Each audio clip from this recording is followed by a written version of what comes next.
Alright, magandang hapon na ho sa lahat natin ng mga viewers Luzon, Visayas at Mindanao all over the world. Welcome naman sa ating panibagong video, panibagong reaction, mga ka-action, mga kakampeng.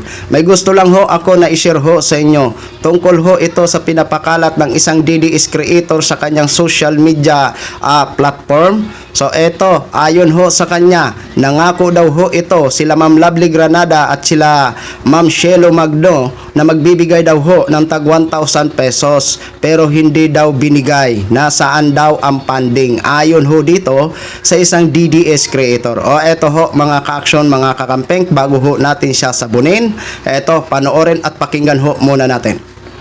Yung dalawang kupal na ito, putang ina, ayon sa mga bata, hindi daw lahat sila nabigyan ng bayad. Nag-aya kayo ng rally, naghakot kayo ng rally kasi may mga pangako kayo. Nabibigyan nyo yung mga bata ng 1,000. Pero may mga bata daw na hindi nabigyan. So saan napunta yung pondo na ibinigay sa inyo? Mga putang inang to, pati maliit na halaga ibinubulsa nyo. Kaya tuwang-tuwa kayo na nag-aaya sa rally kasi may funding. Tapos ibubulsa nyo lang. Bakit hindi nyo ibinigay? Shelo Magno, Lovely Granada. Kawawa naman yung mga bata nagreklamo. Fake news, chismis. Eh bakit ko ho nasabi na fake news at chismis? May pinakita ba siya na fax o resibo sa kanyang pinagbibintang dito kay Ma'am Shelo Magno at kay Ma'am Lovely Granada? Wala! Nakikita nyo ho, yung mga bata na nasa baba ng picture, nasa baba ng video niya, picture. Sapat na ba yan? Para patunayan mo na talagang nangako ho ito, si Ma'am Shelo Magno at saka si Ma'am Lovely Granada na magbibigay ng tag 1,000 pesos? Nasaan yung video? Nasaan ang nagsasabi na si Shelo Magno at saka si Lovely Granada ang nangako? Nasaan? 'Di ba? Nasaan ang ebidensya mo? Hindot ka. Sorry ho sa words ha. Kung may kupal man dito, walang iba kung hindi ikaw ang kupal. Sorry sa words ha. Pero binabalik ko lang ho sa iyo. 'Di ba? King ina mo rin. 'Di ba? Bago ka ho magparatang sa isang tao o dalawang tao, dapat may resibo ka or ebidensya na pinapakita mo dyan sa video mo. Di ba? Para naman sa ganun, kapanipaniwala, hindi yung chismis lang. Para ka lang may makontent. Di ba? Para ka lang may masira. Di ba? Mga ka-aksyon, mga kakampeng. Doon ho ako. 1:30 pa lang nakatutok na ho ako sa nasabing rally na kung saan ay kasama din ako kanilang panawagan. Nalitisin si Sara, arestuhin si Bato. Di ba? O diyan kasi sa video niya may mga bata na nakaupo na nakatakip ng mukha. Yan ho ang pinapakita niya.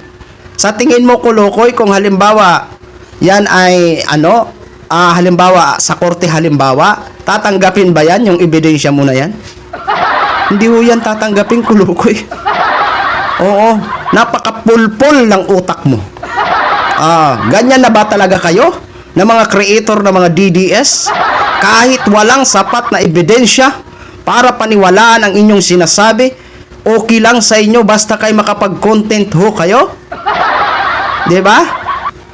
Nagbasa ho ako dyan mga ka-action sa mga comment. May nagsasabi na ang aking daw anak ay 300 lang ang ibinigay. Wala stake.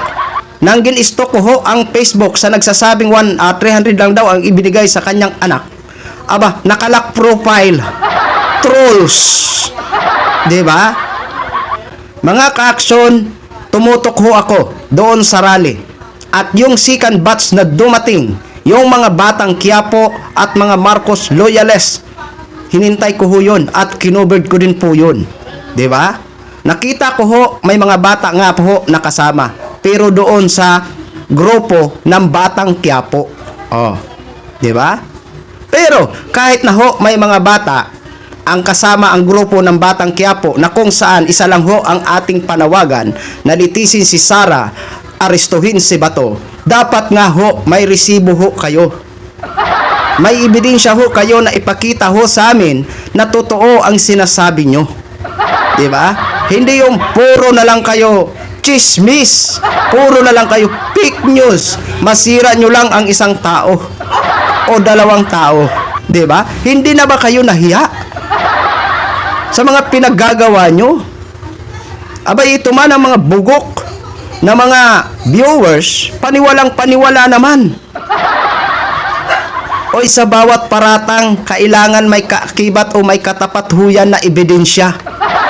Kasi sa bawat mo paratang at wala kang sapat na ebidensya, chismis, fake news po yun. Hindot ka. Kupal ka. Sorry sa words, ha? Ngayon kung sinasabi nyo binayaran ang mga yun, pakitaan nyo ho muna kami ng ebidensya. Diba? Dahil kung totoo o mapatunayan mo na si Ma'am Lovely Granada at si Ma'am Shelo Magno ay totoong nangako, ako mismo, babatikusin ko ho sila sa platform ko. Kahit mga kakamping ho yan o mga kakampi pa namin. Babatikusin ko ho yan kung mapatunayan mo. Kupal ka na kulukoy ka.